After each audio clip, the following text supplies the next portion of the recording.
तो आज हम एक नंबर सिस्टम की प्रॉब्लम करेंगे। तो देखते हैं the series of numbers 1/2 1/3 1/4 till कहाँ तक 1/1972 तक एक टेकन है। ठीक है, now two numbers are taken from the series let's say x and y and the operation is performed. कौन सा operation? x plus y plus x into y. ठीक है, to get a consolidated number, एक number get करने के लिए, क्योंकि दो नंबर यूज करेंगे तो एक नंबर मिलेगा यहाँ पर मेरे को।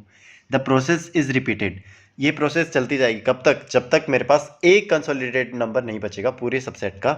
तो उस केस में हमारा वो कंसोलिडेटेड नंबर बताना है हमें। हिंदी में पढ़ सकते हो आप।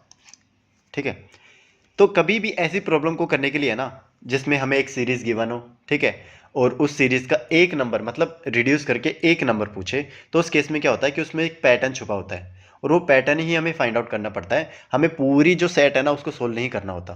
तो वो पैटर्न फाइंड आउट करने के लिए हम क्या करते हैं, छोटे छोटे नंबर से स्टार्ट करते हैं। तो छोटे छोटे नंबर से स्टार्ट करेंगे। तो यहाँ पर देखते हैं कि लेट से मैंने स्टार्टिंग के दो नंबर लिए 1 1/2। अब ऑपरेशन क्या है मेरे पास? x प्लस में y प्लस में x इंटू वाई। ठीक है, तो ये ऑपरेशन परफॉर्म करूंगा तो 1 प्लस 1/2 प्लस में 1 इंटू 1/2। तो ये क्या बचा मेरे पास? 1 प्लस 1/2 प्लस में 1/2 कितना है? 2। ठीक है, तो ये जो दो नंबर है ना, इनका सम कितना है मेरे पास? 2। ठीक है, इनका सम कितना है? 2। ऐसे ही फिर मैं जो नंबर आया रिजल्टेंट उसको मैं इसके साथ कंसोलिडेट करूंगा। तो ये आया मेरे पास 2 प्लस में 1/3 प्लस में 2 इंटू 1/3। तो इसकी वैल्यू कितनी आएगी? 3। ठीक है, तो यहाँ से यहाँ तक की वैल्यू कितनी आई? 3। अब मैं इसको क्या करूँगा, इसके साथ कंसोलिडेट करूँगा। किसके साथ? 1/4 के साथ। तो ये होगा 3 प्लस में 1/4 प्लस में 3 इंटू 1/4 कितना आया मेरे पास? ये आया मेरे पास 4 के इक्वल। ठीक है, ये आया 4 के इक्वल। तो यहाँ से यहाँ तक 4 के इक्वल आ रहा है।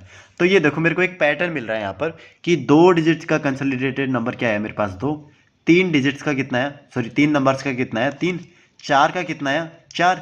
ऐसे ही मेरे पास 1 से लेके 1972 तक का कितना आएगा? ये आएगा मेरे पास 1972, मतलब ये वाला नंबर। ठीक है, तो ये ही हमारा आंसर हो जाएगा। तो ऑप्शन सी मेरा यहाँ पर करेक्ट आंसर होगा, ऑप्शन सी। Thank you.